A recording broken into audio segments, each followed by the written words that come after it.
चलिए जानते हैं आज की देश और दुनिया की सिलेक्टेड काम की और 50 बड़ी खबरों को सिर्फ 10 मिनट में। पर अभी तक आपने इस वीडियो को लाइक नहीं किया है तो लाइक कर दीजिए, चैनल को भी सब्सक्राइब कीजिए। बंधकों को रिहा करो वरना तबाही होगी। 20 जनवरी से पहले ट्रंप की हमास को बड़ी चेतावनी। बता दें दोस्तों कि अमेरिका के नवनिर्वाचित राष्ट्रपति डोनाल्ड ट्रंप ने हमास को 20 जनवरी को उनके शपथ ग्रहण से पहले गाजा में बंधक बनाए गए लोगों को रिहा करने की चेतावनी दी है। उन्होंने कहा कि अगर ऐसा नहीं हुआ तो मध्य पूर्व में तबाही मच जाएगी। फ्लोरिडा के मारे लागो स्टेट्स में एक प्रेस कॉन्फ्रेंस के दौरान ट्रंप ने कहा कि यह हमास के लिए अच्छा नहीं होगा और सच कहूँ तो यह किसी के लिए भी अच्छा नहीं होगा, सब कुछ बर्बाद हो जाएगा। उन्होंने आगे कहा कि हमास द्वारा 7 अक्टूबर 2023 को इजराइल पर किया गया हमला कभी नहीं होना चाहिए था। पोरबंदर में कोस्ट गार्ड हेलीकॉप्टर दुर्घटना, 3 लोगों की मौत। दोस्तों बता दें कि गुजरात के पोरबंदर में भारतीय तटरक्षक बल का एक हेलीकॉप्टर दुर्घटनाग्रस्त हो गया है। इसमें 3 लोगों की मौत हो गई है। यह हादसा तब हुआ जब तटरक्षक बल के हेलीकॉप्टर ने अरब सागर में एक घायल चालक दल के सदस्य को बचाने के लिए आपातकालीन मिशन पर उड़ान भरी। पोरबंदर हवाई अड्डे से लगभग 45 किलोमीटर दूर हेलीकॉप्टर हादसे का शिकार हो गया और समुद्र में डूब गया। सूत्रों के अनुसार हेलीकॉप्टर के दुर्घटनाग्रस्त होने के बाद उसमें जोरदार विस्फोट हो गया। इसके कारण 3 लोगों की मौत की आशंका जताई जा रही है। पीएम मोदी ने किया नमो कॉरिडोर का उद्घाटन, रैपिड रेल में बच्चों संग किया सफर। दोस्तों प्रधानमंत्री नरेंद्र मोदी रविवार यानी 5 जनवरी सुबह साहिबाबाद और न्यू अशोकनगर के बीच दिल्ली मेरठ नमो भारत कॉरिडोर के 13 किलोमीटर लंबे अतिरिक्त खंड का उद्घाटन किया। बता दें दोस्तों अब से न्यू अशोकनगर से मेरठ दक्षिण तक यात्रा करना और भी आसान हो जाएगा। शाम 5 बजे से यात्रियों के लिए नमो भारत ट्रेनें हर 15 मिनट में उपलब्ध होंगी। सामान्य कोच का किराया 150 रुपए और प्रीमियम कोच का किराया 225 रुपए होगा। इस कनेक्टिविटी से दिल्ली और मेरठ के बीच यात्रा बहुत ही आरामदायक और सुलभ हो जाएगी। हमास ने जारी किया इजरायली बंधक का वीडियो, बेटी को देख छलका परिवार का दर्द। दोस्तों हमास के सशस्त्र विंग इज्जुद्दीन अल कसाम ब्रिगेड ने एक वीडियो जारी किया जिसमें अक्टूबर 2023 के हमले में गाजा में बंदी बनाई गई इजरायली सैनिक लिरी अल-बैग को दिखाया गया है। 3 मिनट और 30 सेकंड के इस वीडियो में 19 साल की लिरी अल-बैग हिब्रू में इजरायली सरकार से अपनी रिहाई की अपील कर रही है। सीएम योगी बोले वक्फ के नाम पर जमीन कब्जाने वालों से वापस लेंगे 1-1 इंच भूमि, गरीबों के लिए बनाएंगे आवास। उत्तर प्रदेश की राजधानी लखनऊ में बुधवार को आयोजित एक कार्यक्रम में सीएम ने हिस्सा लिया। इस अवसर पर उन्होंने कहा कि भारत की सनातन धर्म की जो मान्यता है यह दुनिया की सबसे प्राचीन संस्कृति है।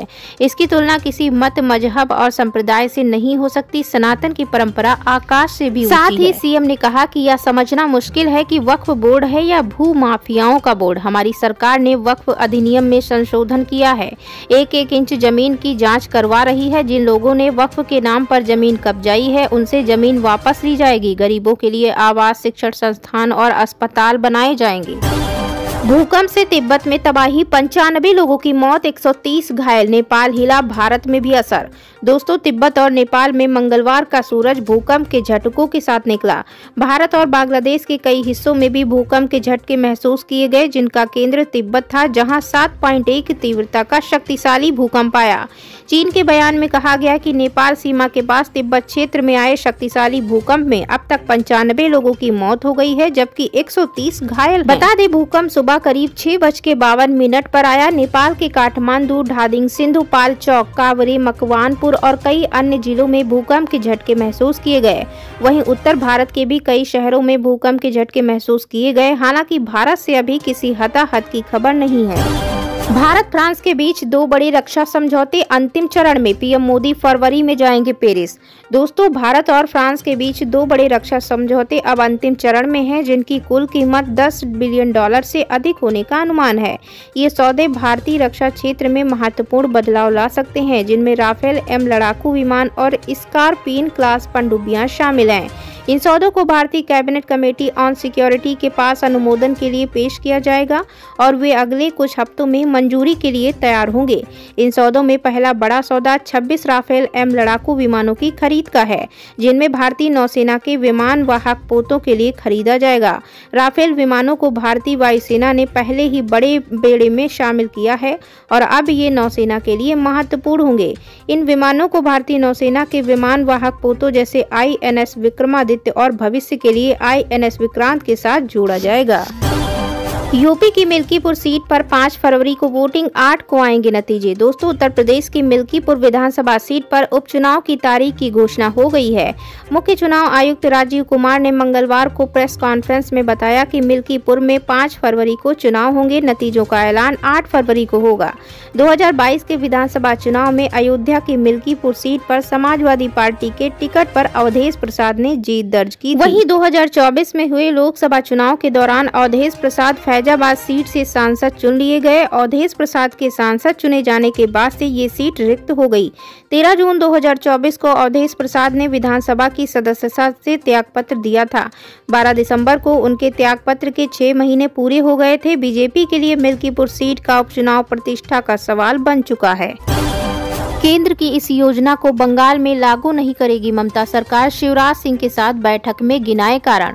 दोस्तों, बंगाल की ममता बनर्जी सरकार ने केंद्र की एक और योजना को राज्य में लागू नहीं करने का निर्णय लिया है। सूत्रों से मिली जानकारी के अनुसार राज्य के कृषि मंत्री शोभन देव चट्टोपाध्याय ने केंद्रीय कृषि मंत्री शिवराज सिंह चौहान को साफ तौर पर कह दिया है कि उनकी सरकार प्रधानमंत्री फसल बीमा योजना को लागू करने की जगह मुख्यमंत्री कृषक बंधु व कृषक बीमा योजना को जारी रखेगी। मालूम हो केंद्रीय कृषि मंत्री ने गत शनिवार को सभी राज्यों के कृषि मंत्रियों के साथ वर्चुअल बैठक की थी। सूत्रों ने बताया कि बैठक में शामिल हुए शोभन देव ने कहा कि मुख्यमंत्री कृषक बंधु व कृषक बीमा योजना की राज्य के किसानों में कहीं अधिक स्वीकार्यता है। भारत की राह से अमेरिका हटा रहा परमाणु समझौते का बड़ा रोड़ा, देखते रह गए चीन और पाकिस्तान। दोस्तों, अमेरिका के राष्ट्रीय सुरक्षा सलाहकार जेक सुलिवन ने सोमवार यानी 6 जनवरी को कहा कि अमेरिका उन नियमों को हटाने के लिए आवश्यक कदमों को अंतिम रूप दे रहा है जिनके कारण भारतीय और अमेरिकी कंपनियों के बीच असैन्य परमाणु सहयोग में बाधा आ रही है। सुलिवन ने यह घोषणा विदेश मंत्री एस जयशंकर और NSA अजीत डोभाल के साथ अलग अलग वार्ता के कुछ घंटों के बाद की। जुलाई 2005 में तत्कालीन प्रधानमंत्री मनमोहन सिंह की अमेरिकी राष्ट्रपति जॉर्ज W. बुश के साथ बैठक के बाद भारत और अमेरिका ने असैन्य परमाणु ऊर्जा के क्षेत्र में सहयोग करने की महत्वाकांक्षा योजना की शुरुआत हुई थी। भारत अमेरिका असैन्य परमाणु समझौतों पर 2008 में मुहर लगी थी।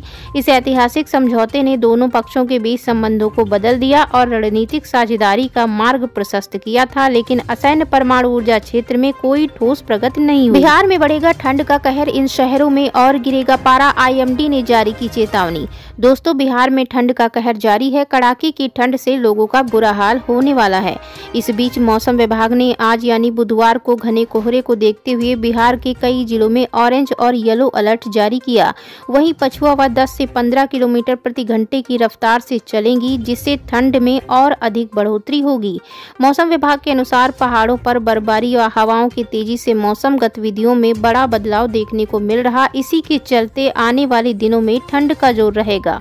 मौसम विभाग के अनुसार भोजपुर, बक्सर, कैमूर, रोहतास, औरंगाबाद, पटना, गया, भागलपुर और पूर्णिया, अरवल जैसे जिले के अगले कुछ दिनों तक घने कोहरे की चपेट में रहेंगे। घने कोहरे और पछुआ हवाओं के प्रभाव से न्यूनतम तापमान में 2 से 4 डिग्री सेल्सियस तक की गिरावट का अनुमान लगाया गया है। साथ ही मौसम विभाग ने बिहार में आने वाले 7 दिनों के लिए बारिश का अलर्ट भी जारी किया है। भारत ने अफगानिस्तान पर पाकिस्तान के हमलों की निंदा की, कहा पड़ोसियों को दोषी ठहराना बुरी आदत।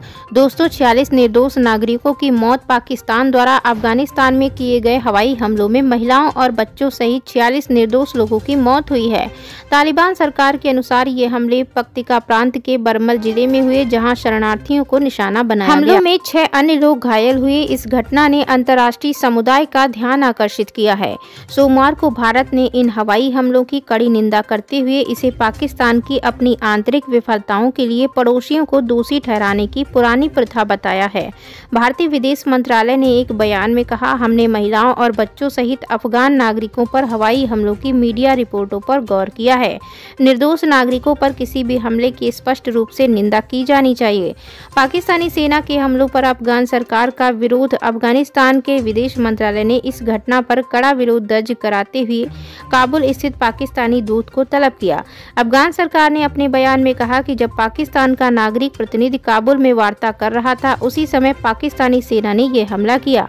काबुल ने इस हमले को दोनों देशों के बीच विश्वासघात का कारण बताया और कहा ऐसे गैर जिम्मेदाराना कार्यों के गंभीर परिणाम होंगे। वहीं बता दें, तहरीक तालिबान पाकिस्तान के प्रवक्ता मोहम्मद खुरासानी ने दावा किया कि हवाई हमलों में 50 लोग मारे गए, जिनमें 27 महिलाएं और बच्चे शामिल थे। वहीं बता दें कि शरणार्थी पाकिस्तान के उत्तरी पश्चिमी हमलों के कारण अफगान